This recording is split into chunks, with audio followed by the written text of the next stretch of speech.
Ang kwentong ito ay hango sa tunay na buhay.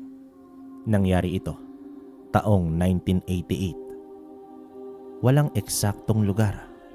Probinsya ng Samar. Lumaki sa simpleng pamumuhay ang mag-amang Silakan at Ruel. Simula pagkabata, tanging ang amang si Ruel ang siyang kinagisnang magulang ni Lakan. Hindi na nakilala pa ni Lakan ang kanyang ina dahil namatay ito nang isinilang siya. Gayunpaman, lumaki na ng puno ng pagmamahal at pag-aalaga si Lakan ng kanyang ama. Bagamat isang antingero ang ama ni Lakan at maraming tungkulin na ginagampanan, nagagawa pa rin ito ang pagiging isang ama sa kanyang nag-iisang anak. Oh, bakit nag-iisa ka na naman riyan, anak? Ayaw mo bang makipaglaro doon sa mga bata? Tanong dito ni Ruel sa kanyang anak. Ayoko po, itay. Masyado po kasing maraming sinasabi yung mga kalaro ko. Palagi po nila akong kinukutya at sinasabihang lampa. Maluwaluwang tugon dito ng anak niya. Hayaan mo na lang ang sinasabi nila. Patunayan mo na mali sila. Isa pa, naiiba ka sa kanila. Kaya ganun na lamang ang pangungutya nila sa'yo. Huwag kang mag-alala. Sasabihan ko sila na huwag ka nang kutyain. Wika ni Ruel sa kanyang anak. Huwag na po, tay. Baka mapaaway ka lang dahil sa akin. Parang hindi mo naman po kilala yung mga tao dito sa ating baryo. Konting kibot lang at maliit na bagay pinapalaki na nila. Tugon dito ni Lakan sa kanyang ama. Natahimik na lamang si Ruel sa sinabi ng kanyang anak. Malalim siyang napabuntong hininga at nag-isip ng paraan upang hindi na makaramdam ng lungkot ang kanyang anak. Gayunpaman, si Lakan na mismo ang umiiwas sa mga bata na kasing edad niya. Ayaw rin ni Lakan na mapaaway ang kanyang ama. Kaya naman hanggat kaya niyang umiwas ay gagawin niya. Sa paglipas ng mga araw, mas lalong naging malungkutin si Lakan. Hindi siya nakikipagsalamuha sa mga tao at kahit sa mga kaibigan ng kanyang ama ay nahihiya ito. Sa paglipas ng panahon, unti-unting nagbinata si Lakan. Pero gaya ng dati, tampulan pa rin siya ng tukso ng kanyang mga kaidaran. Palagi siyang sinasabihan na lampa at walang kwenta. Abay, Lakan, anak. Walang mangyayari kung magmumukmuk ka riyan. Hindi maganda na makita ka ng iba na ganyan ang itsura. Ayaw mo ba na makipagkaibigan sa mga kasing edad mo? Tanong dito ng kanyang ama. Ayoko, tay. Sinubukan ko na noon pero palagi na lang akong nabibigo. Sa una, oo, mabait sila. Pero sa katagalan, kukutyain at mamaliitin din nila ako. Mahinang tugon dito ng kanyang anak. Anak, naiintindihan ko ang nararamdaman mo. Pero isipin mong mabuti. Ang buhay ay puno ng pagtatangka. May mga pagkakataong matututo tayo mula sa mga pagkakamali.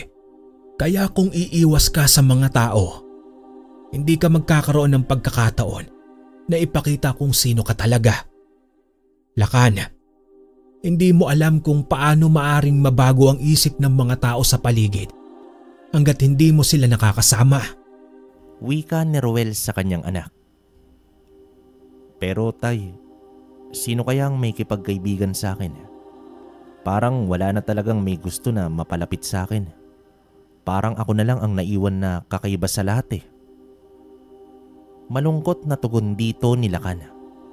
Hindi totoo yan, anak. Tignan mo ang iba. Kahit ilang beses pa silang pagtawanan at iwasan, hindi pa rin sila sumusuko hanggat hindi sila nakakahanap ng tunay na kaibigan. Pagpapayo ni Ruel dito kay Lakan. Dahil dito, Muling humugot si Lakan ng lakas mula naman sa mga salitang binitawan ng kanyang ama. Pero hindi pa rin ito nakakatiyak. Naisip ko lang, Tay, na baka mas maganda kung manatili na lang ako dito sa bahay natin. Mas madaling umiwas sa sakit kung hindi ako nakikihalubilo sa ibang tao. Malumanay na sagot dito ng anak. Lakan, anak. Ang tunay na lakas ay hindi nakikita sa panlabas na anyo. Nasa puso mo ang tunay na tibay na hindi matitinag. Gusto mong makilala, di ba? Kailangan mo itong ipaglaban. Ikaw ay anak ko. Kaya naman tiyak kong maraming gustong makipagkaibigan sa'yo. Huwag mong sayangin ang pagkakataon na lumabas mula sa iyong malungkot na nakaugalian. Higit sa lahat, makipagkaibigan ka, anak. Hindi ka basta binata lang. Tandaan mo, anak ka ng isang magaling na antingero. Hindi ba't nais mong maging kagaya ko? Mahabang salaysay ni Roel sa kanyang anak. Iyon na nga, Tay, isa kang magaling na antingero. Hinahangaan ka ng lahat. Marami ang nais na maging katulad mo. Pero nang dahil sa kakayahan na taglay mo, umaasa ang karamihan na magiging malakas ako kagaya mo. Anong gagawin ko, Tay? Hindi ko naman kayang higitan o pantayan ang galing na meron ka. Paliwanag dito ng kanyang anak. Nagulat naman si Roel sa mga salitang binitawan ng kanyang anak. Sa tahimik na bakuran, sa lilim ng puno ng mangga, magkausap ang mag-ama. Sa unang pagkakataon, naramdaman ni Roel ang tunay na lumbay na nagkukulong kay Lakan. Isang lungkot na nag-ugat mula sa takot at kawalang katiyakan sa kanyang sarili. Anak, hindi mo kailangang pilitin ang sarili mong maging katulad ko. Ang bawat isa sa atin ay may kanya-kanyang lakas at kahinaan. Sa lahat ng bagay sa buhay, mahalaga ang pagtanggap sa sarili kung sino ka. Payo naman dito ni Roel sa kanyang anak. Nilingon ni Lakan ang kanyang ama. Tila nagtataka sa mga salitang sinabi ng kanyang ama. Hindi ko alam, Tay. Hindi ko talaga maiwasan na ikumpara ang sarili ko sa'yo. Dahil yun ang madalas na sinasabi ng ibang tao. Malungkot na tugon dito ng bata. Alam mo, anak, natutunan ko noon na ang tunay na lakas ay hindi nakasalalay sa kakayahan ng ating katawan, kundi sa tibok ng ating mga puso at isipan. Huwag mong pagdudahan ng iyong sarili. Ikaw ay natatangi. Pagpapalakas ni Roel sa kalooban ng kanyang anak. Nakakabahala po, Tay. Para bang hindi ko kayang gawin ang gusto nilang makita. Parang mas madaling mabuhay na lang sa tahimik na lugar eh. Nag-aalinlangan na tugon dito ni Lakan. Anak, ang mga tao sa paligid mo ay hindi mo palaging dapat sundin. Minsan, sila ay nagkukulang ng pangunawa. Ngunit hindi ito dapat hadlang sa iyong mga pangarap. Ang tunay na lakas ay magsisimula sa iyo at walang kinalaman ang sinasabi ng iba. Kung magbabago ang iyong pananaw, tiyak na darating ang mga tunay na kaibigan na tatanggap sa iyo ng buong buo. Mahabang paliwanag dito ni Roel. Dahil dito, tila nagsimulang luminaw ang isipan ni Lakan. Parang nagising siya sa mga salita ni Roel na galing sa puso. Unti-unting nawala ang mga takot na sumasagi sa kanyang isipan. Minsan naiisip ko, paano kung subukan ko, Tay? Paano kung lumabas ako at makipagkaibigan sa kanila? Baka nga makilala rin nila ang tunay na ako. Turan dito ni Lakan. Sakto. Subukan mo. Hindi ito madali. Ngunit tingin ko, ito ang kailangan mong gawin. Minsan kailangan lang ng oras para maipakilala mo ang iyong sarili sa mga tao. Kaya huwag mong sayangin ang pagkakataong iyon. Wika naman dito ni Rowel. Nakaramdam sila ka ng konting tuwa sa kanyang puso. Isang pag-asang unti-unting umusbong mula sa oras na yon. Nagpasya siyang hindi na magtago sa kanyang lungkot at sa takot na nararamdaman. Sa kabila ng kanyang pagdududa, naisipan niyang sundin ang sinasabi ng kanyang ama. Pagkalipas ng ilang araw, nakita ni Lakan na nagkwekwentuhan ang mga kasing edad niya sa isang puno sa tabi ng ilog. Sa pagkakataong iyon, naalala niya ang mga sinabi ng kanyang ama. Sundin ang nilalaman ng kanyang puso. Dito humugot siya ng tapang at naglakas loob na makipagkaibigan. Tila nawawala ang kanyang takot at unti-unting tumaas ang kanyang tiwala sa sarili. Paglapit niya sa mga binata, sinubukan niyang makipag-usap sa kanila. Magandang araw sa inyo. Anong ginagawa ninyo? Pwede bang sumali? Biglang tanong ni Lakan sa mga ito. Nagulat naman ang mga binata. Nagkatinginan ang mga ito. Ngunit sa halip na mangutya, may mga binata ring tumugon sa kanya. Isang simpleng sagot, pero iyon ay tila malaking hakbang para kay Lakan.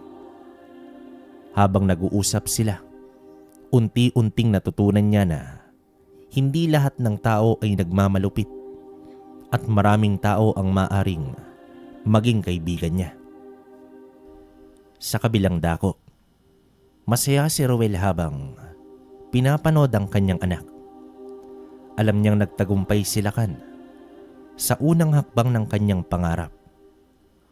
Umaasa itong sa paglipas ng panahon, matutunan ni Lakan ang tunay na kahulugan ng pagkakaibigan at pagtanggap sa kanyang sarili. Matapos na makipagkaibigan, umuwi naman sila na may ngiti sa kanyang muka. Sa huli, hindi lamang niya nahanap ang kagalakan, kundi ang bagong kaibigan. At higit sa lahat, nahanap rin niya ang sariling halaga at kakayahan. Isang araw, habang masayang nakikipag-usap si Lakan kasama ang kanyang mga bagong kaibigan sa tabi ng ilog, biglang may mga malalakas na sigaw silang narinig mula naman sa di kalayuan. Nagtaka sila at nagulat sa mga tao na tumatakbo mula sa direksyon ng kanilang baryo. Laking gulat ni Lakan nang malaman na inaatake ng mga grupo ng kiwig ang kanilang baryo. Nang dumating ang mga kiwig na pinangunahan ni Temyong, ang kanilang nakakatakot na pinuno, hindi may kakailang takot ang tumambad sa bawat mata ng mga tao. Konting description lang mga kabaryo. Ang mga kiwig may mga pangil na matatalas na kuko. Ginagamit ng mga nilalang ang kanilang kakayahan upang takutin ang mga tao. Agad na naisip nila na dapat nilang gawin ang makakaya upang makatulong. Kasama ang kanyang bagong kaibigan, kaagad naman silang sumama sa mga nakakatanda sa baryo upang tumulong sa kanilang mga magulang at kapwa. Gayunpaman, napangunahan ng takot ang mga grupo ni Lakan. Mabilis silang nagtakbuhan, pero may isang grupo na nanindigan para sa kanilang baryo. Nandoon si Rowel, ang ama ni Lakan. Nahawak ang kanyang mga anting-anting at handang lumaban para sa kanyang anak. Tayo'y hindi bibitaw. Pahalagahan natin ang ating baryo. Bulalas dito ni Rowel. Si Lakan naman, kahit natakot ay gustong tumulong. Ngunit sa gitna ng gulo, bigla naman siyang nanghina. Bumagsak ito sa lupa. Nawalan ng lakas at nakaramdam ng labis na panghihina. Gulat na gulat ang mga kaibigan niya nang makita siya sa ganitong kalagayan. Ngunit hindi nagtagal. Si Ruel ay agad na dumating sa tabi ng kanyang anak. "Lakan, anak. Nandito lang ako. Labanan mo ang takot. Tayo ay lalaban." Wika naman dito ni Ruel. Iniangat niya si Lakan at pinangalagaan ito kahit naabala siya sa pagtulong sa kanilang baryo. Sa huli, sa pagtutulungan ni Ruel at ng kanilang mga kabaryo, naitaboy nila ang mga lahi ng Kiwig. Walang duda dahil nakamit nila ang tagumpay. Pero sa puso ni Lakan ay meron pang sakit mula sa pangyayaring iyon. Matapos ang laban, siya ay nakarinig ng panghuhusga. Sinabihan si Lakan na nakakaawa, lampa at mahina. Marami sa kanyang mga kaibigan ang lumayo na. Iniwan sa kanya ang isang napakasakit na pakiramdam. Habang nag-uusap ang mga tao sa nayon, maraming tao ang patuloy na nagsabi na ang kanyang ama na si Ruel ay isang tunay na bayani. Ngunit marami ang nagtatanong, bakit ang anak ni Ruel ay hindi kaya ang ginawa niya? Higit sa lahat, nalungkot sila kan sa mga inisip ng kanilang mga kabaryo. Lalo na mga panghuhusga at pagkukumpara sa kanya at sa kanyang ama. Dahil naman sa mga nangyari, unti-unting bumalik sa kanyang malungkot na buhay si Lakan. Kahit anong gawin niya upang makipagkaibigan, tila ang anino ng takot at panghuhusga ay nanatiling gumugulo sa kanya. Ngunit para kay Lakan, alam niyang kailangan niyang muling bumangon. May apoy pa rin sa kanyang puso at kasabikan na ipaglaban ang tunay na siya, hindi lamang bilang anak ng isang antingero, kundi bilang isang binatang may sariling lakas na dapat ipakita. Sa pagdating ng ika-18 na kaarawan ni Lakan, nagpasya ang ama niya na bigyan siya ng isang espesyal na regalo. Sa gitna ng kanilang maaliwalas na bukirin, ipinakita ng kanyang ama ang isang kalabaw na walang sungay. Nagulat naman si Lakan sa ipinakita ng kanyang ama. "Tay, ano po ito?" tanong niya. Bakas ang pag-aalinlangan sa kanyang mga mata. "Anak, ito si Dakila. Isang kalabaw na walang sungay. Pero puno ng talino at kakayahan. Gaya niya, ikaw ay natatangi. Kahit sa tingin ng iba kakaiba siya, pero meron pa rin siyang kakayahan." Paliwanag dito ng kanyang ama. Tay, bakit po ganitong niregalo mo sa akin?" Takang tanong dito ni Lakan. "Sa bawat nilalang, may kani-kaniyang kakayahan. Huwag mong kalimutan na kahit gaano ka man naiiba, may kahalagahan ka sa mundong ito." Wika naman dito ng kanyang ama. Unti-unting dumaloy sa puso ni Lakan ang mga salitang binitawan ng kanyang ama. Ang kalabaw, bagamat walang sungay ay tila may ipinapahayag na likas na lakas at kakayahan na hindi nababatay sa panlabas na anyo. Habang lumipas ang mga araw, unti-unting naging malapit si Lakan kay Dakila. Isang masayang ugnayan ang nabuo sa pagitan nilang dalawa. Si Dakila na ang siyang naging kaibigan ni Lakan. Hindi na rin ito umasa na mapapalapit pa sa ibang tao dahil alam niya na huhusgahan at ikukumpara lamang siya ng mga ito sa kanyang ama. "Alam mo, Dakila, parang ikaw ay ako. Naiba ka sa iba mong mga kalahi. Pero may mga bagay ka namang kayang gawin na wala sila. Isang halimbawa ka talaga ng katatagan dakila. Wika ni Lakan sa kanyang alagang si Dakila, kahit na hindi naman ito nagsasalita. Madalas nakasama ni Lakan si Dakila, bagamat sinasabihan pa rin siya ni Rowel na makipagkaibigan. Si Lakan na mismo ang huminto. Ayaw niya na rin kasi na umasa na tatanggapin siya ng iba. Kahit na may mga pagkakataong bumabalik ang takot at panghuhusga sa isip ni Lakan, palaging nandyan si Dakila upang ipaalala sa kanya na hindi siya nag-iisa. Nang dahil sa kakaibang kalabaw, naramdaman ni Lakan na hindi siya nag-iisa sa buhay. Sa paglipas ng panahon, natutunan ni Lakan na baliwalain na lamang ang mga sinasabi ng ibang tao.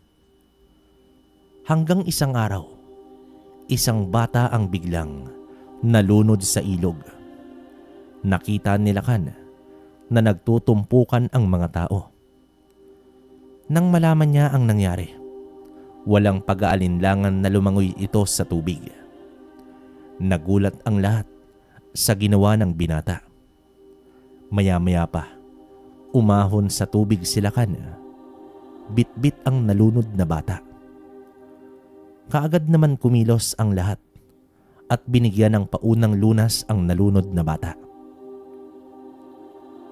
Nang makita ni Lakan na ligtas na ang bata, umalis na siya roon at umuwi na sa kanila. Nalaman naman ni Rowel ang ginawa ng kanyang anak. Kaya naman kinausap niya ito. Ikinararangal kita, anak. Isang buhay ang iyong nailigtas. Tiyak kong magbabago ang tingin sa iyo ng mga tao.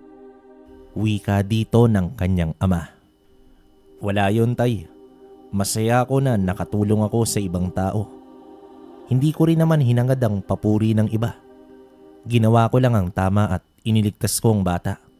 Dahil kailangan Hindi para patunayan ang aking sarili sa kanila. Dahil alam kong kailanman, hindi ko naman makukuha ang nais nilang makita. Paliwanag naman dito ng bata. Kung ganon ay mas natutuwa ako, anak. Dahil ginawa mo iyon para sa tama. Nakangiting wika ni Rowel, sabay tapik sa balikat ng kanyang anak. Nagulat naman si Lakan sa sinabi ng kanyang ama. Malalim siyang napabuntong hininga at nagtanong dito ng, Tay, bakit po kaya ganun ang mga tao? Kapag napapakinabangan ka nila, mabango ka sa kanila. Pero kapag wala ka namang silbi sa kanila, kung husgahan ka nila, wagas. Tanong naman dito ni Lakan sa kanyang ama. Ganyan talaga ang buhay, anak. Hindi natin hawak ang isip ng iba. Kaya naman huwag mo nalang isipin ang sinasabi ng iba. Gawin mo kung ano ang tinitibok ng iyong puso. Payo naman dito ni Rowel sa kanyang anak. Matapos ang araw na iyon, kahit papaano, lumalabas sa kanilang bahay si Lakan. Hindi naman siya nagmumukmuk sa kanilang bahay. Marami rin sa kanilang mga kabaryo ang kumakausap sa kanya. Pero mas pinili na lang ni Lakan na mapag-isa. Hanggang isang araw, habang pinapastol ni Lakan ang kanyang kalabaw sa bukid, nakita niya ang isang matanda na tila ba gutom at nanghihina na. Mabilis siyang nilapitan ni Lakan at iniabot ng binata ang dalang tinapay sa matanda. Napangiti naman ang matanda at nagpasalamat ito sa binata. Sa pagdaan ng panahon, ginawa ni Lakan ang kanyang mga nais sa buhay, gaya ng sinabi ng kanyang ama. Gayunpaman, sabi nga nila, lahat ng tao ay may hangganan. Dumating ang araw na nagkaedad na si Rowel. Paunti-unting nanghina ito at nagkakaroon na ng sakit, dala ng labis na katandaan. Lakan anak, alam kong hindi na ako magtatagal pa. Masyado na akong matanda. Hindi ko na kayang ipagpatuloy ang aking paninilbihan dito sa ating baryo. Mas makabubuti kung habang maaga pa ay ibigay ko na sa iyo ang mutya ng paniki na matagal ko ng tangan. Mahinang sambit ng kanyang ama. Tay naman, parang namamaalam ka na sa mga sinasabi mo. Mahaba pa ang buhay mo. Hindi mo kailangan isipin na mawawala ka na. Ang lakas mo pa kaya Wika ni Lakan. Pero sa kanyang isipan at kalooban, alam niyang tumatanda na ang kanyang ama. Mas mabuti na ito anak. Handa na akong lisanin ang mundo. Tanggap ko na natapos na ang aking misyon dito sa mundo. Kaya naman bilang nag-iisa kong anak, sa'yo ko ipapamana ang lahat ng mayroon ako. Nakangiting wika ng kanyang ama. Pero, tay, hindi na naituloy pa ni Lakan ang sasabihin niya dahil muling nagsalita ang kanyang ama. Dahil tapos na ang aking misyon, panahon na para ikaw naman ang mga laga dito sa ating baryo. Ingatan mo ito. Gaya ng aking ginawa, palagi mong tatandaan ang lahat ng aral at payong sinasambit ko sa iyo. Pagpapatuloy na wika ng kanyang ama. Hindi na napigilan pa ni Lakan ang kanyang mga luha na kanina pa nagbabadya. Niyakap niya ang kanyang ama at umiyak sa bisig nito. Tay, iniisip ko palang na mawawala ka. Parang hindi ko kaya. Pwede bang wag ka nang magsalita ng ganyan? Hindi ko alam kung bakit kailangan mo sa akin sabihin ng mga bagay na yan. Gayong alam mong ikakalungkot ko lamang ang lahat ng ito. Turan dito ni Lakan sa kanyang ama. Ngumiti lamang si Ruel sa anak. Pinunasan niya ang luha ni Lakan at hinubad ang suot niyang tangan. Walang iba kundi ang mutya ng paniki. Ngayon, ibibigay ko na sa iyo ang aking tangan. Ingatan mo ito at gamitin sa kabutihan. Gaya ko, pangalagaan mo ang ating baryo. Huwag mong isipin na lampa, mahina o hindi kita kagaya. Dahil bawat tao may kanya-kanyang kakayahan. Yan ang palagi mong tatandaan anak. Wika dito ni Ruel. Siya mismo ang nagsuot ng mutya sa kanyang anak. Ayaw man tanggapin ni Lakan na tila namamaalam na sa kanya ang ama. Wala na itong nagawa pa kundi ang yakapin na lamang at tanggapin ang mutyang ibinibigay sa kanya. Sa paglipas pa ng mga araw, mas lalong nanghina si Ruel. Nalaman ng karamihan ang tungkol sa nangyayari kay Ruel. Kaya naman nabahala sila. Gayunpaman, nilinaw nila na hindi pa mawawala ang kanyang ama. Ngunit naging taliwas ito sa mga nangyari. Si Ruel ay binawian ng buhay makalipas ang ilang linggo. Minabuti ni Lakan na hindi ipaalam sa karamihan para sa kaligtasan ng kanilang baryo. Nang mamatay si Ruel, nakaramdam ng labis na lungkot ang binata. Mag-isa na lamang siya sa buhay at hindi niya alam kung papaano gagamitin ang mutya ng paniki na ipinamana sa kanya ng ama. Ipinagpatuloy ni Lakan ang kanyang buhay matapos na pumanaw ang kanyang ama. Sa kabila ng kalungkutan at sakit na dulot ng pagkawala ng kanyang mahal na ama, sa kanyang isip naglalaro ang mga aral at payo nito na naging gabay niya sa buhay. Matapos ang mga kaganapan sa baryo, sa pagdaan ng mga araw, umugong ang balitang nakarating na sa kabilang baryo ang pagpanaw ni Ruel. Kaya naman marami ang nangamba para sa kanilang kaligtasan. At gaya ng inaasahan, sumugod ang mga kiwig sa baryo nila Lakan. Ang mga kiwig sa pamumuno ni Temyong ay nagasik ng takot at nagpatuloy sa paninira sa buhay nila Lakan. Kalaunan, ang kanilang bayan na puno ng mga ngiti at saya ay humarap sa isang dilim at kaguluhan. Nagsimula ang mga sunod-sunod na pag-atake ng mga kiwig sa kanilang baryo. At sa panahong iyon, wala nang Ruel na tutulong at gagabay kay Lakan at magtatanggol sa kanilang baryo. Sa mga araw na lumipas, mas lalong humarap ang kanilang bayan sa pagkawasak.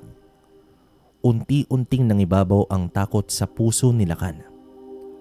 Bawat pag-atake at sigaw ng takot na nagmumula sa bawat sulok ng baryo ay parabang patalim na unti-unting lumalapit at humahabol sa kanyang kaluluwa. Hindi alam ni Lakan ang kanyang gagawin. Kakamatay lamang ng kanyang ama. Ngunit naharap agad siya sa malaking problema. Tila ba pasan-pasan niya ang konsensya sa tuwing may mga biktimang namamatay dahil sa mga aswang. Hanggang sa dumating ang isang gabi, habang nakaupo siya sa loob ng kanilang bahay, na tila ba napabayaan na, narinig niya ang mga sigaw mula sa mga kabaryo. Mula naman sa kanyang bintana, nakita niya ang mga katawan ng mga tao at ang malupit na pag-atake ng mga kiwig. Dito siya ay parabang natauhan mula sa kanyang takot. "Hindi ko kayang manood. Kailangan ko ng tumulong," sigaw niya sa kanyang sarili. Ngunit nang tumayo na ito, nalaman niyang wala siyang kakayahan upang labanan ang mga aswang. Muli niyang naisip ang sinabi ng kanyang ama. Dapat niyang ipaglaban ang kanyang sarili at ang kanilang bayan. Matapos ang madugong gabing yun, maraming mga tao ang namatay. Ang mga hindi nakaalis sa bayan ay nagmistulang, kasaysayan ng pagdurusa at sakit. Ang mga nakatakas mula sa baryo ay nagtamurin ng labis na takot at ang ilang tao ay lumipat sa ibang bayan. Ngunit hindi na mababalik ang mga alaala na sadyang nagdulot ng sakit. Marami sa kanyang mga kabaryo na kay Lakan ibinuntong ang sisi. Sinabi ng karamihan na walang silbi at walang kwenta si Lakan. Isa raw siyang malaking pagkakamali ni Ruel. Sobrang lungkot ang naramdaman ni Lakan dahil alam niya sa kanyang sarili na tama ang sinasabi ng mga tao tungkol sa kanya. Sa kabila ng kanyang matinding takot, nagpasya si Lakan na lumikas sa bundok at manirahan kasama si Dakila, ang kalabaw, ang siyang kaibigan niya at ang tanging natira sa kanya na alaala mula sa kanyang ama. Ang pag-akyat ng mataas na bundok ay naging simbolo ng kanyang pag-asa at pagbabago. Habang umaakyat si Lakan ng bundok, ang takot sa kanyang puso at isipan ay unti-unting naglalaho at nagbigay daan sa bagong pag-asa. Naghanap siya ng silong sa isang yungib sa gilid ng bundok. Iniwan niya ang bayan at mga alaala ng kanyang mahal na ama. Kasama si Dakila, sinimulan niyang gawing tahanan ang mataas na bundok kung saan siya ay magkakaroon ng bagong simula. Ngunit sa gabi, sa mga oras ng katahimikan, palaging bumabalik sa kanyang isipan ang lahat ng naganap at para bang kinokonsensya siya rito.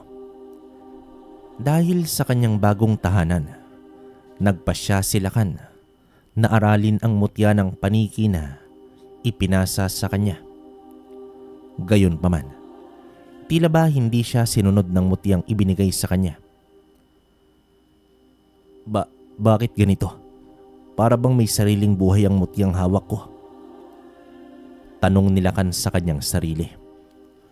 Katabi niya ng mga oras na iyon ang alaga niyang kalabaw. Dito siya nagsasabi ng hinaing sa buhay, na para bang sasagutin siya ng alaga. Alam naman ni Lakan sa kanyang sarili na kailanman ay hindi siya mauunawaan ng hayop. Sa paglipas ng araw, ginawa niya ang lahat upang mapasunod ang mutya at mapalabas ang taglay nitong kapangyarihan, pero palaging nabibigo itong si Lakan. Hindi niya alam kung ano ang gagawin. Para bang nawawalan na siya ng pag-asa. Hindi niya lubos maisip kung ano bang meron at ano bang mali sa mutyang ito, dahil hindi siya sinusunod nito. Ano bang gagawin ko sa mutyang ito? Wala na talaga akong silbi. Lampan at mahina pa. Pati ba naman ang pamana ni tatay ayaw sumunod sa akin? Malungkot na wika ni Lakan sa kanyang sarili. Malalim siyang napabuntong hininga at napatingin sa langit. Tila ba kinakausap at tinatanong ang kanyang ama kung bakit kailangan mangyari ang lahat ng iyon sa kanya. Ilang sandali ang lumipas. Bigla na lang naramdaman ni Lakan na parabang umiinit ang suot niyang mutya. Maya-maya pa, bigla na lamang may sumugod sa kanya na isang kiwig. Nagtangka ito na agawin mula sa kanya ang mutyang tangan niya. Napatras naman itong si Lakan. Dumampot siya ng malaking sanga at inihampas iyon sa aswang. Ngunit agad rin na tumakas ang nilalang. Hindi naman makapaniwala si Lakan sa nangyari. Biglaan ang lahat. Kaya naman sobrang bilis ng tibok ng kanyang puso. Hindi niya alam kung ano ang nangyayari. Pero malinaw sa kanya na nagbigay ng babala ang tangan niyang mutya dahil uminit ito. Ibig sabihin gumagana ka? Hindi ko lang talaga alam kung papaano kita gagamitin at papaano ko mapapalabas ang iyong kapangyarihan. Ano bang dapat kong gawin? Wika ni Lakan habang hawak ang kanyang mutya. Natahimik naman si Lakan ng ilang sandali. Napatingin siya mula sa langit bago hinawakan ang mutya. Matapos na magnilay-nilay, nagpahinga na lamang si Lakan. Sa pagdaan ng araw, maraming beses niyang sinubukan na kunin ang loob ng mutya at palabasin ang kakayahan nito. Pero wala pa rin epekto. Lumipas ang isang buwan at patuloy ang pamumuhay ni Lakan sa bundok. Araw-araw niyang inaalagaan si Dakila, ang kalabaw na walang sungay, at natuto siyang mamuhay sa kagubatan. Sobra siyang nangungulila sa kanyang ama at ang konsensya na hindi niya maprotektahan ang kanyang nayon. Sinubukan niyang gamitin ang mutya ng paniki na ibinigay ng kanyang ama, pero tila hindi ito tumutugon.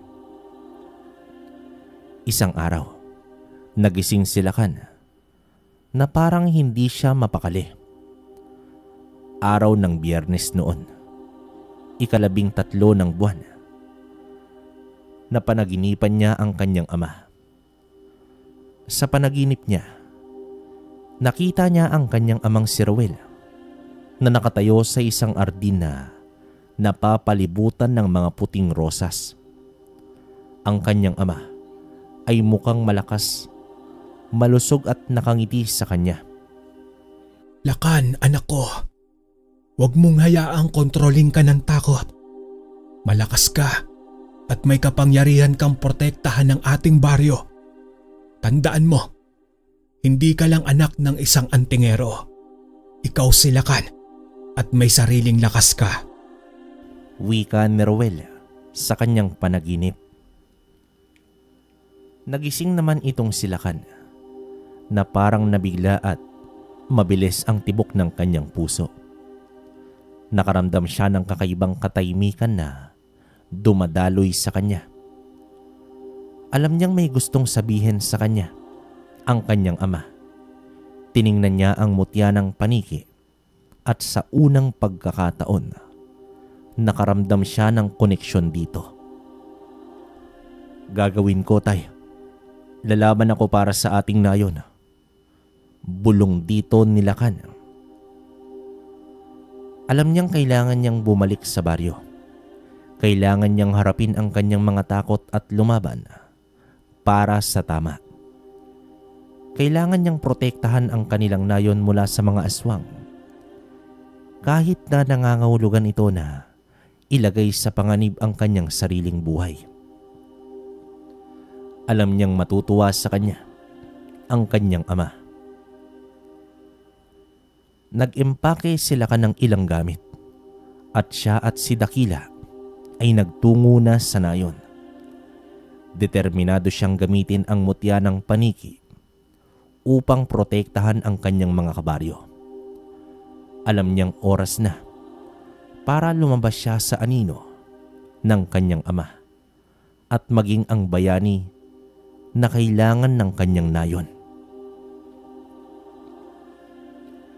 Pagdating sa kanilang nayon, matatalas na tingin mula naman sa kanyang mga kabaryo ang sumalubong sa kanya. Rinig niya ang bulungan ng mga ito, lalo na ang purong masasakit na mga salita. Pagkarating niya sa dating bahay nila, napabuntong hininga na lang si Lakan dahil sira na ito. Nasira ang bubong at ang mga dingding ay may mga bitak na. Parang nagbalik lahat ng masasakit na alaala ng mga araw na nawala siya. Pero hindi siya nagpadala sa lungkot. Kailangan niyang ayusin ang kanilang tahanan. Nagsimula siyang maglinis at mag-ayos. Nagulat naman siya nang may ilang kabaryo ang nagkusang loob na tulungan siya. Nang maayos ang tahanan, nagsimula si Lakan na mag-ensayo kasama si Dakila. Araw-araw, nagsasanay ito sa paggamit ng mga armas at sa pag-iwas ng mga atake. Pero isang araw, nagulat si Lakan nang magsalita si Dakila habang kausap siya nito. Lakan, ako ang magiging gabay mo. Tutulungan kitang maging dalubhasa sa pakikipaglaban. Wika naman dito ng kalabaw. Ang boses nito ay parang malalim na dagundong. Nagulat si Lakan.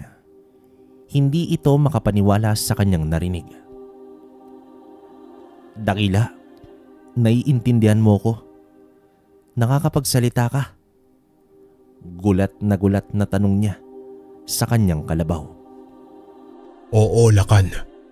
Ibinigay ko sa iyong ama ang mutya ng paniki. Pero nang malapit na siyang mamaalam, sinigurado ko na maipapamana niya sa karapat-dapat ang mutya. Kaya naman hiniling ko sa kanya, nagabayan kita upang malaman ko kung tama ang pasya niya. Sagot naman dito ni Dakila. Napakunot ang noon ni Lakan. Ang aking ama? Papaano? Nagtatakang tanong dito ni Lakan. Si Ruel na iyong ama ay isang mahusay na antingero. At alam niyang kailangan mo ng gabay upang mapagtagumpayan ang mga hamon na darating sa iyo. Kaya ibinigay niya sa akin ang pangangalaga sa iyo. Makinig ka sa akin, Lakan, at tutulungan kitang maging matapang at malakas. Paliwanag dito ni Dakila. Napahawak na lamang sa kanyang dibdib si Lakan. Parang naramdaman niya ang presensya ng kanyang ama. na nagbibigay sa kanya ng lakas at gabay. Alam niyang kailangan niyang magtiwala kay Dakila. Ang kalabaw na walang sungay ay naging kanyang bagong gabay at magkasama silang haharap sa mga hamon na naghihintay sa kanila. Ipinaliwanag din ni Dakila na kinilatis niya muna si Lakan. Kaya naman hindi niya agad sinabi ang totoo sa binata. Nauunawaan naman ni Lakan ang nais iparating sa kanya ng gabay. Simula noon, nagsanay ng gusto si Lakan sa pakikipaglaban. Kasama itong si Dakila. Tinuruan siya ni Dakila ng iba't ibang diskarte sa pakikipaglaban at kung papaano gamitin ng maayos ang mutya ng paniki. Araw-araw ay nagsasanay sila sa gubat, nagtatago sa mga puno at nag-iensayo ng mga galaw na makakatulong sa kanya sa laban. Sa bawat pag-iensayo, unti-unting lumalakas itong si Lakan. Lalo siyang naging maingat at mahusay sa paggamit ng mutya. Pero may isang bagay na hindi alam si Lakan. Tanging siya lang ang nakakakita at nakakausap kay Dakila.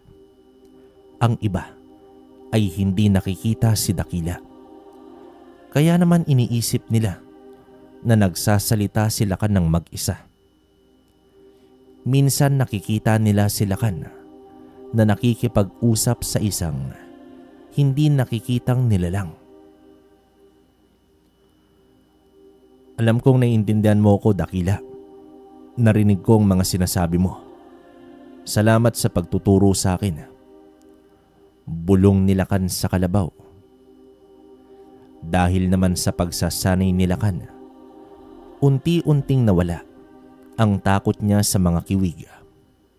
Naging matapang at handa na siya sa anumang hamon na darating. Isang gabi, biglang sumugod ang mga kiwig sa baryo.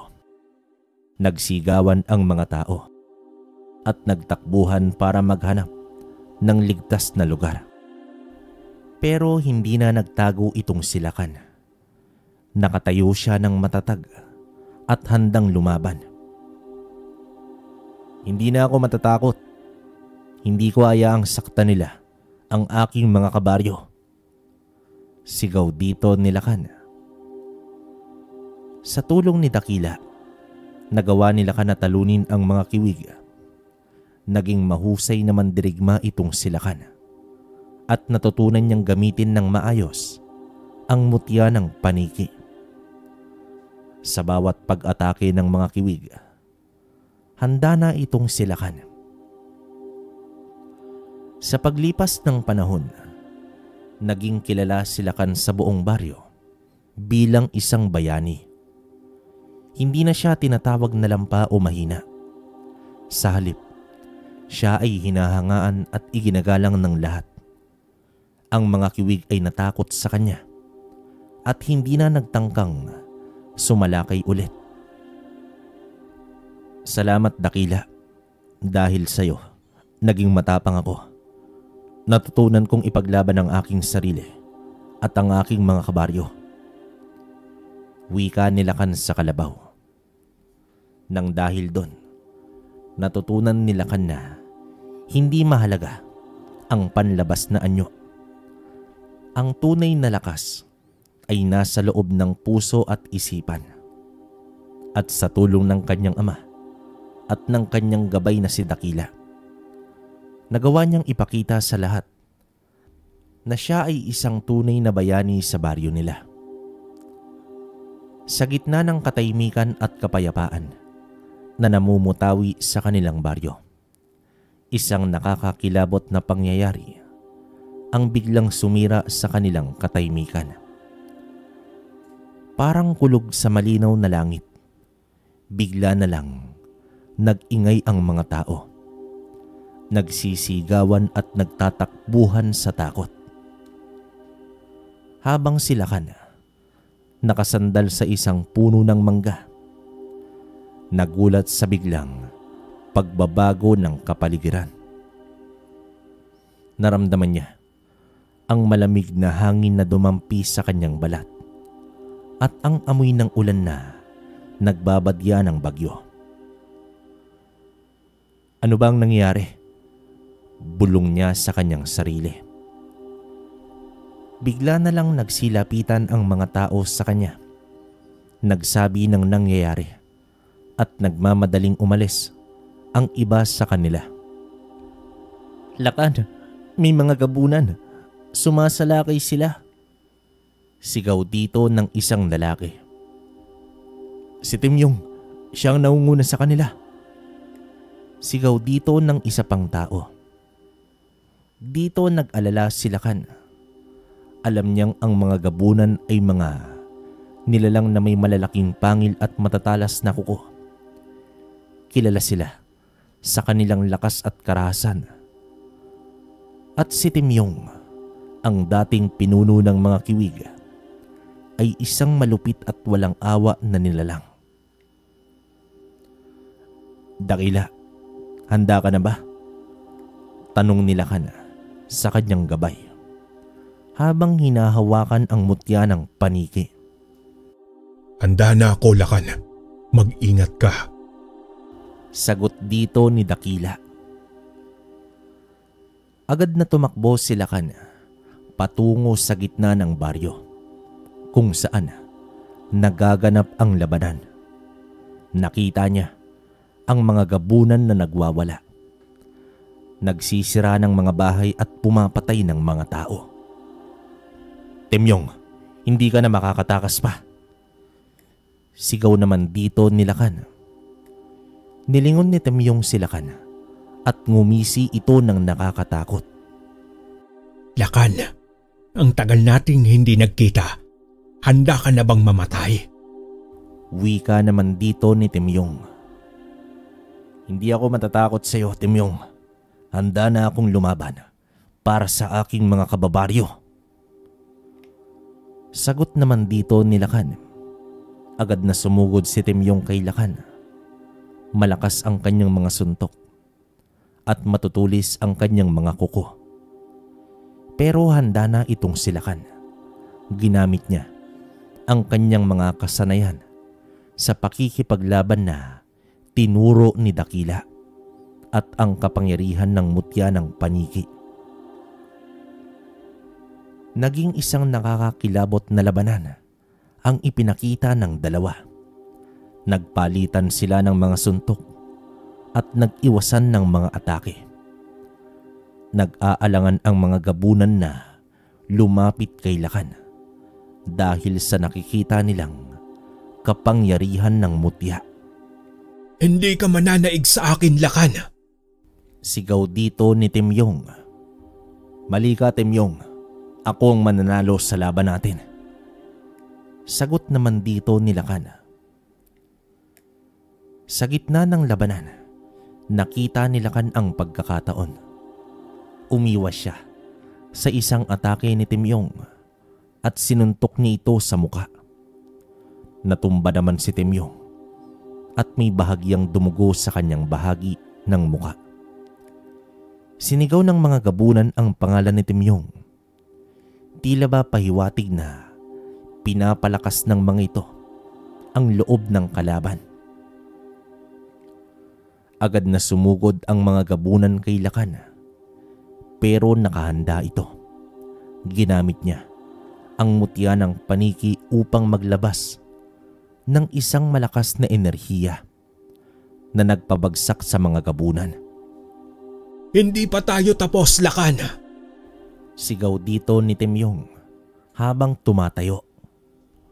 "Tama ka, Timyong. Hindi pa tayo tapos. Dahil hanggat nabubuhay ako, hindi ko kayo tatantanan." Sagot dito ni Lakan. Tumakbo naman si Timyong at sumunod ang ibang mga gabunan. Sinubukan ni Lakan na habulin sila, pero masyadong mabilis ang mga ito. "Dakila, tulungan mo ko."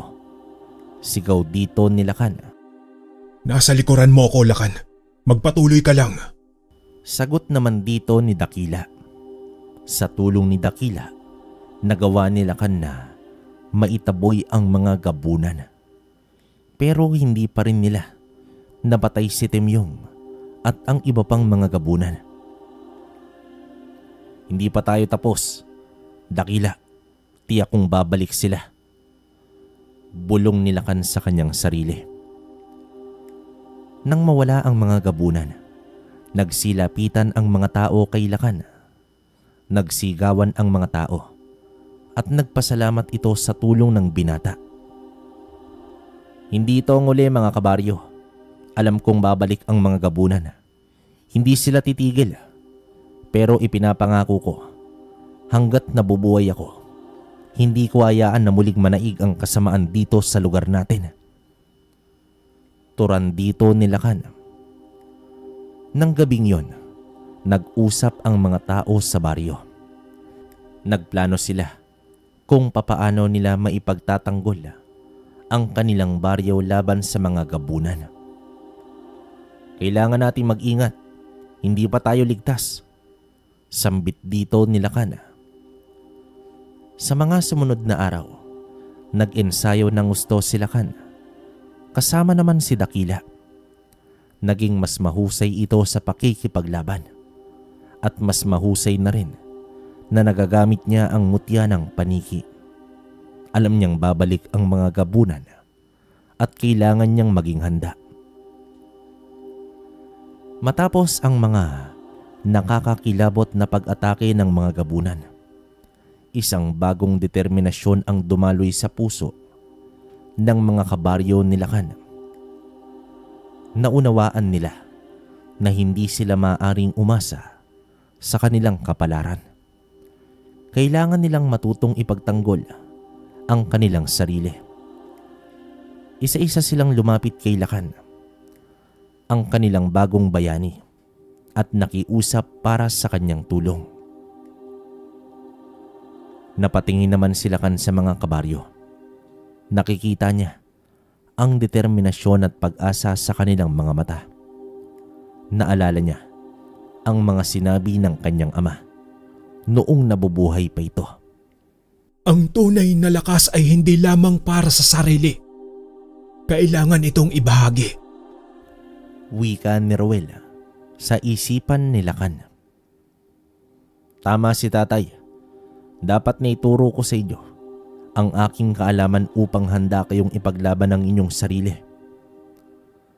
Nakangiting wika naman dito ni Lakan. Sa ilalim ng puno ng mangga, kung saan dati siyang nag-iensayo, kasama si Dakila, nagsimula ang pagsasanay. Tinuruan ni Lakan ang mga kabaryo ng mga simpleng diskarte sa pakikipaglaban, kung papaano umiwas sa mga atake at kung papaano gumamit ng mga armas. Tandaan, ang pinakamalaga ay ang pagiging maingat at ang pagiging handa sa anumang oras. Paliwanag naman dito ni Lakan. Sa simula, nahihirapan ang mga kabaryo niya. Marami sa kanila ang hindi sanay sa pakikipaglaban at natatakot silang masaktan. Pero hindi sumuko itong si Lakan. Patuloy siyang nagturo at patuloy niyang pinasigla ang kanilang loob.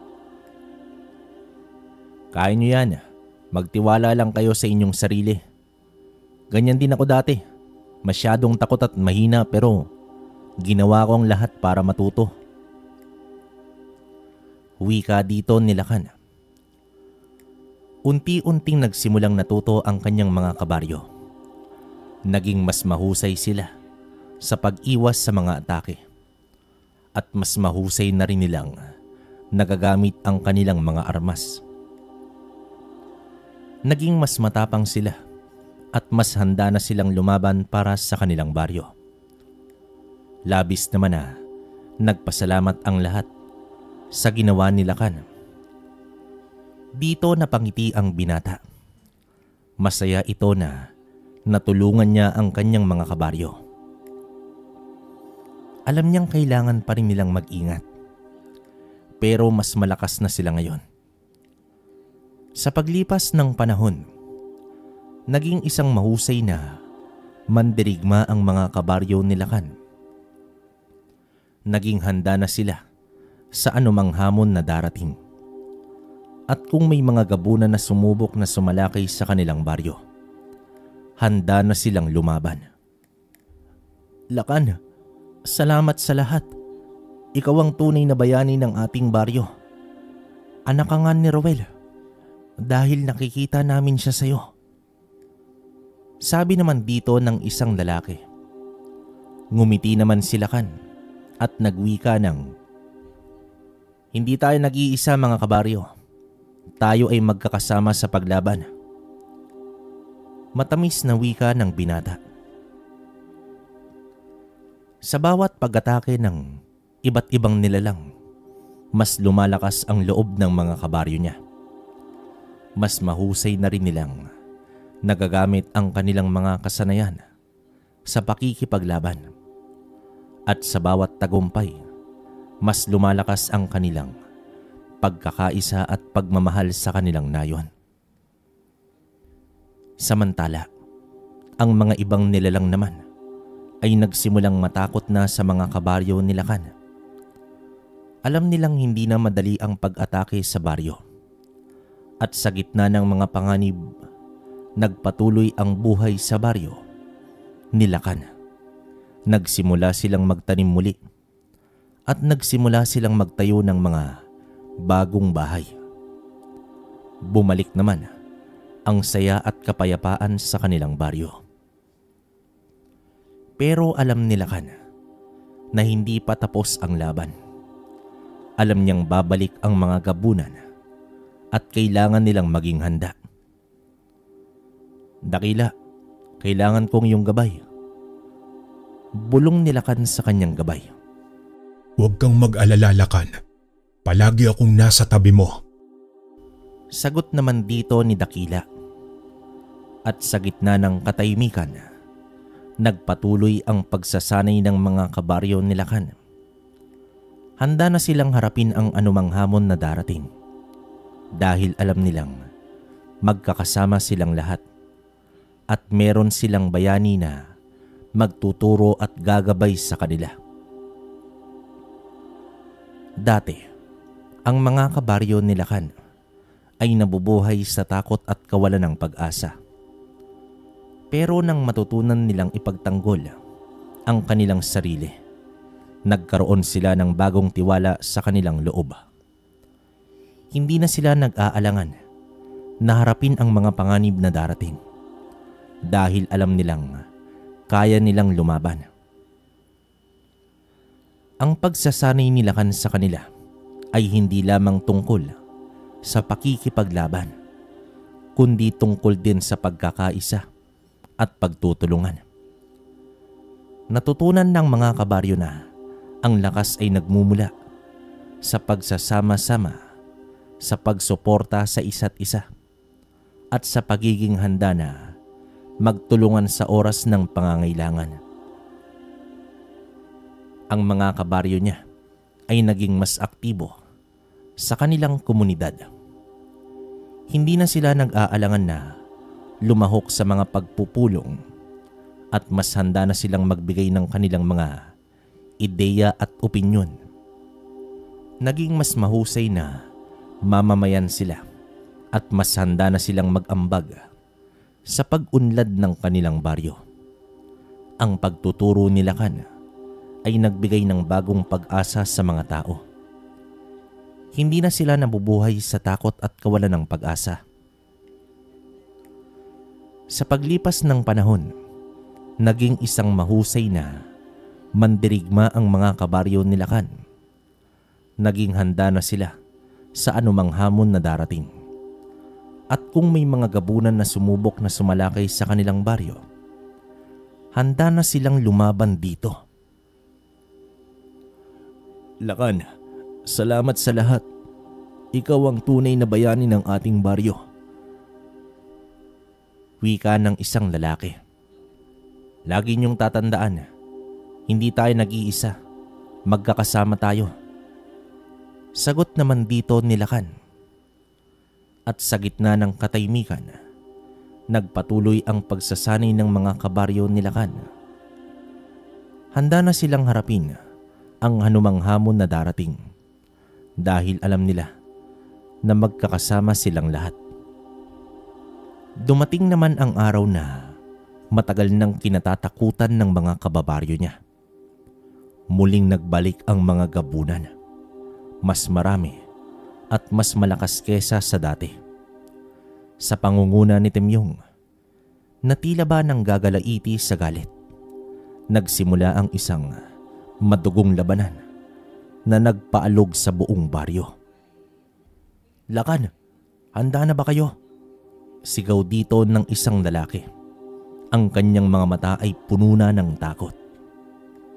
"Handa na kami," sagot naman dito ni Lakan, na ang kanyang muka ay puno ng determinasyong lumaban. Agad na nagsimula ang paglikas. Ang mga kababaihan at mga bata ay dinala sa isang ligtas na lugar sa gubat, habang ang mga kalalakihan na kayang lumaban upang ipagtanggol ang kanilang bayan. Nang makalikas na ang mga kababaihan at mga bata, dito nagsimula na ang matinding sagupaan. Ang mga gabunan ay nagsimula ng sumalakay. Ang kanilang mga pangil at kuko ay naglalabas ng nakakakilabot na ingay. "Temyong, hindi ka na makakatakas pang muli," sigaw dito ni Lakan. "Lakan, huwag kang masyadong mainit. Hindi pa ako nag-uumpisa." Sagot naman dito ng gabunan. Nagsimula ang isang nakakakilabot na labanan. Ang mga gabunan ay mas malakas kaysa dati at mas marami sila. Marami sa mga kasama ng binata ang nagsimula ng matalo. Ang kanilang mga katawan ay nagkalat na sa paligid ng baryo. "Mga kabaryo, huwag kayong sumuko. Nandito ako," sigaw dito ni Lakan. Pero kahit na gaano kagaling si Lakan, hindi niya kayang talunin ang lahat ng mga gabunan. Isa-isa niyang nakita ang kanyang mga kasama na bumabagsak. Ang kanilang mga katawan ay nagkalat na. "Lakan, hindi na natin kaya," sigaw ng isang binata na ang kanyang boses ay puno na ng pagod at panghihina. "Hindi tayo susuko. Mananalo tayo sa laban na ito," sigaw dito ni Lakan. Sa gitna ng kaguluhan, nakita ni Lakan ang pagkakataon. Mabilis siyang kumilos. Ginabayan siya ni Dakila at gamit ang pinagsama niyang lakas at ng mutya ng paniki, isang malakas na sipa at suntok ang pinakawalan niya. Tinawag naman ni Lakan si Temyong. Sinigaw nito ang pangalan, kasabay ng malakas na pag-atake sa nilalang. Sa gitna ng alingawngaw ng mga sigaw at mga kalansing ng mga armas, tila ba nag-aatrasan ang mga kalaban nang biglang bumalaga si Lakan sa harap ni Temyong. Walang pag-atubili, diretsyong sinuntok ni Lakan si Temyong ng kanyang buong lakas, na agad namang tumagos sa dibdib ng nilalang.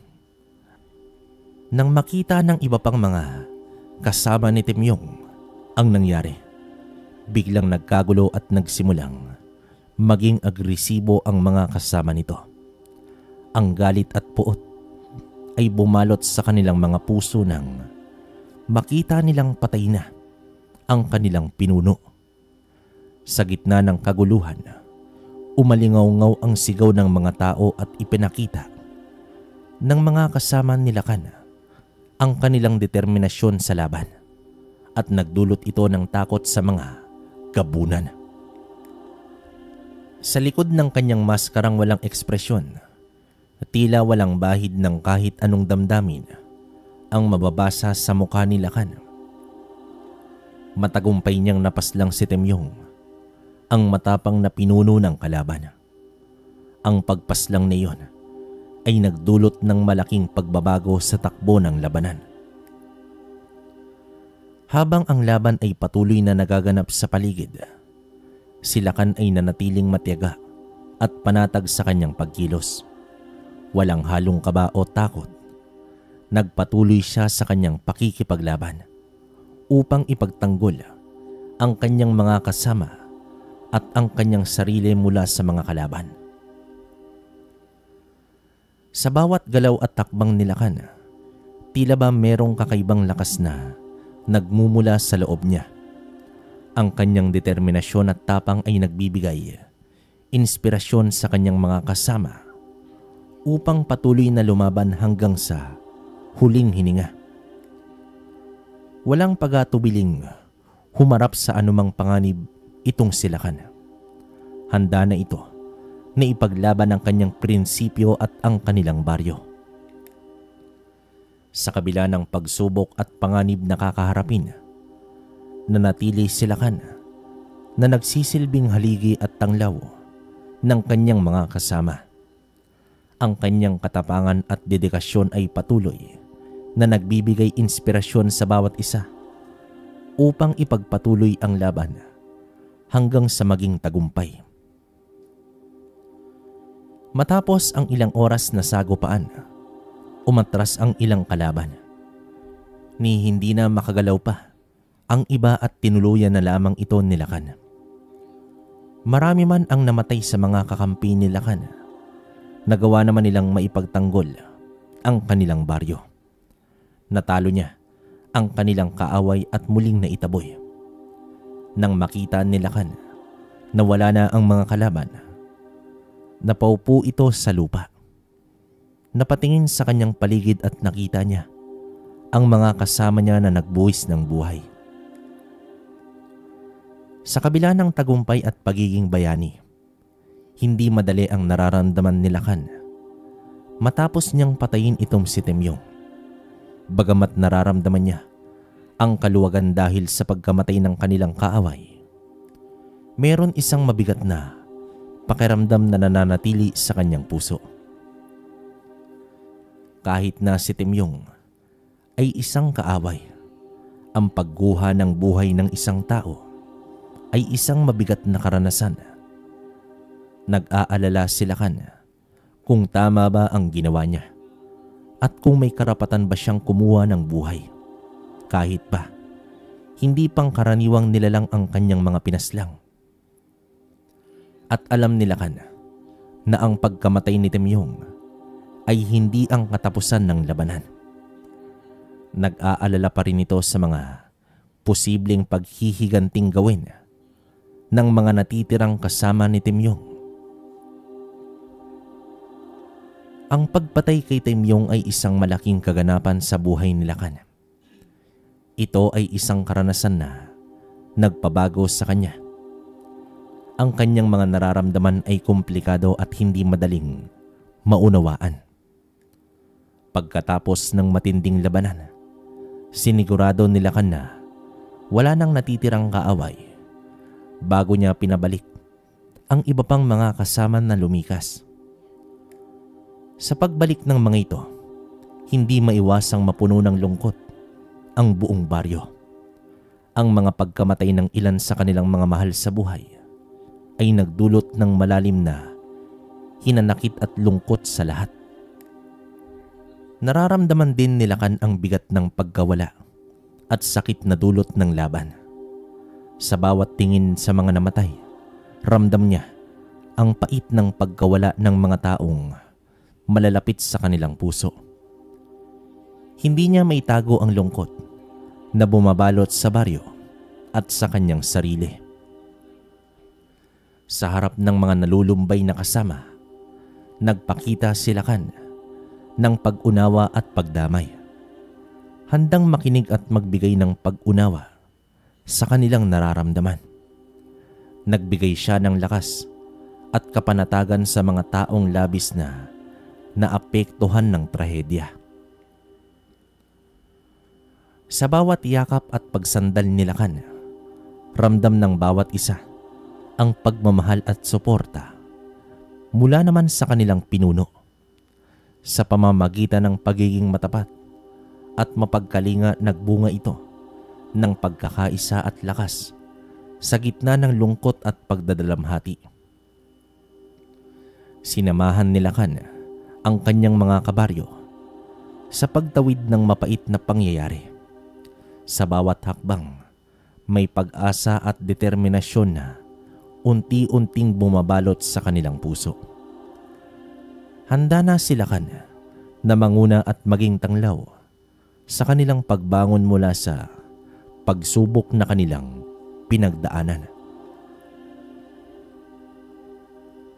Sa pagtatapos ng araw, ang baryo ni Lakan ay nahimlay sa katahimikan at lungkot. Subalit sa kabila nito, ang pagkakaisa at pagmamahalan ay mananatili bilang sandata laban sa anumang pagsubok na kanilang haharapin sa hinaharap. Sa kabila ng lungkot na bumabalot sa baryo ni Lakan, hindi pa natapos ang kanilang kalaban. May ilang natitirang galit mula sa mga kalaban at nagtutungo sa kanilang baryo. Ang ilan sa mga ito upang maghigante sa pagkamatay ng kanilang mga kasama. Subalit, sa pamumuno at determinasyon ni Lakan, matagumpay niyang napipigilan at napapatay ang mga sumusugod na kalaban bago pa man sila makarating sa kanilang baryo. Hanggang isang araw, sa ilalim ng naglalakihang puno ng mangga, nagbahagi si Lakan ng lahat ng kanyang dinadala sa kanyang isip at puso kay Dakila. Dakila, ang bigat ng nararamdaman, hindi ko na kayang pigilan pa. Ang lungkot at pangamba ay bumabalot sa aking puso. Anong dapat kong gawin upang patuloy na maging matatag at matagumpay para sa lahat? Mahina pa rin ba ako? Tanong dito ni Lakan. Matamang nakikinig si Dakila sa mga saloobin ni Lakan. Matapos ang ilang sandaling katahimikan, nagbigay siya ng payo na nagdulot ng kaginhawaan sa puso ng binata. Lakan, ang iyong katatagan at determinasyon ay hindi nagmumula sa iyong lakas lamang, kundi mula sa iyong tapat na puso at pagmamahal sa iyong mga kasama. Huwag mong kalimutan na ang iyong lakas ay hindi lamang nakasalalay sa iyong mga kasanayan sa pakikipaglaban, kundi pati na rin sa iyong kakayahang magmahal at magtiwala. Ang iyong pagmamahal sa iyong baryo ay magbibigay sa iyo ng lakas na harapin ang anumang hamon. Wika naman ni Dakila sa kanya. Anong gagawin ko? Hindi ko maiwasan na malungkot dahil sa mga nangyayari. Pakiramdam ko hindi pa rin sapat ang lahat ng ginawa ko. Malungkot na wika ng binata. Tandaan mo, Lakan, na hindi ka nag-iisa sa iyong pakikipaglaban. Mayroon kang mga kasamahan na nagmamahal at sumusuporta sa iyo. Huwag kang matakot na humingi ng tulong at huwag kang mag-atubiling ibahagi ang iyong mga takot at pangamba sa kanila. Ang pagiging bukas at tapat ay magpapalakas ng iyong mga ugnayan at magbibigay sa iyo ng lakas ng loob na harapin ang mga pagsubok. Dagdag pa dito ni Dakila. Pero natatakot ako, Dakila. Nakayokong tugon dito ni Lakan. Huwag mong kalimutan ang iyong sarili. Mahalaga na alagaan mo ang iyong kalusugan, kapwa pisikal at mental. Maglaang ka ng oras para sa iyong sarili upang makapagpahinga at makapagmuni-muni ka. Ang pag-alaga sa iyong sarili ay magbibigay sa iyo ng lakas na patuloy na lumaban at maglingkod sa inyong baryo. Huwag mong intindihin ang iyong takot. Labanan mo yan. Naniniwala ako na kaya mo. Wika pa dito ni Dakila. Sa mga salitang ito, napawi naman ang kaba at lungkot sa puso ni Lakan. Ramdam niya ang pagmamahal at suporta ng kanyang gabay sa pamamagitan ng mga payo at bilin na ibinibigay sa kanya ni Dakila. Sa tulong at patnubay ni Dakila, mas lalo pang lumakas ang loob at determinasyon ni Lakan sa pagtahak sa hinaharap na may pag-asa at kapanatagan sa kanyang puso. Matapos ang araw na iyon, unti-unti nang bumangon ang baryo ni Lakan mula naman sa hinagpis at lungkot na dulot ng trahedya. Kinilala si Lakan bilang isa sa pinakamalakas at pinakatapat na mandirigma sa kanilang nayon. Mula noon, wala nang nagtatangkang umatake sa kanilang baryo sapagkat naging bantayog na si Lakan bilang tagapagtanggol ng kanilang komunidad. Kalaunan, ginawang pinuno si Lakan ng kanyang mga kasama gaya ni Roel noon. Sa bawat araw na lumipas, lumalakas ang samahan at pagkakaisa ng kanilang baryo sa ilalim ng pamumuno ni Lakan. Ang kanyang tapang, determinasyon at pagmamahal sa kanilang lugar ang nagdala ng kapayapaan at katahimikan sa baryo. Sa tuwing titingalain ng mga kabaryo si Lakan, ramdam niya ang pasasalamat at pagkilala mula naman sa kanilang puso. Ang kanyang pagiging huwaran at leader ay nagbigay inspirasyon sa iba na maging matapang at matatag sa harap ng anumang hamon. Sa paglipas pa ng maraming panahon, ang baryo ni Lakan ay naging isang lugar ng kapayapaan at kasaganahan. Ang mga alaala ng mga naging laban at hirap ay nagbigay buhay sa kanilang kasaysayan at ang pangalang Lakan ay nanatiling sagisag ng katatagan at pagkakaisa ng kanilang baryo. At bawat umaga, habang sumisikat ang araw sa kanilang nayon, ang ngiti sa mga mukha ng mga tao ay nagpapahayag ng pasasalamat at pag-asa sa isang magandang kinabukasan na naghihintay para sa kanilang baryo. Ang pamumuno ni Lakan ay nagbibigay liwanag at gabay sa kanilang lahat patungo sa landas ng kapayapaan at pagkakaisa. Okay, grabe tong kwento na to. Parang wala akong masabi na opinion ko. Kasi, ang ganda ng story, no? Kumbaga parang yung pinaka naging aral dito, wag mong titingnan yung sinasabi sa'yo ng ibang tao. Kumbaga wala naman sa panlabas talaga eh. Kagaya nila Lakan, nung una, ano bang ginagawa sa kanya, di ba? Kumbaga kinukutya na mahina lampa. Kasi may ano sila, may parang hinahambingan sila, di ba? Ganun naman eh. Kasi yung tatay niya, si Roel, antingero. Tapos siya, wala, typical na bata. Tapos, syempre, binata, alam niyo na, parang yung chill-chill lang, ganun. So, yun yung parang naging bad side ni Lakan sa mga tao. Pero nakita nyo naman, kalagitnaan, nung nangyari yung nakakalungkot na karanasan kay Lakan, yung namatay yung tatay niya. Grabe yun. Parang dun din siya nagising, di ba? Tapos, nakakakilabot yung nagsalita tong kalabaw. Pwede nating may tuturing na gabay, pero grabe, no, si Lakan lang pala nakakakita nun. No, doon pa lang kabaryo. Alam niyo na yung tindi ng gabay na yun. Hindi ko masabi kung engkanto o anong klaseng uri tong si Dakila. Kasi nga, first of all, naging gabay na ng tatay niya pala tong si Dakila. Kumbaga, syempre, katandaan.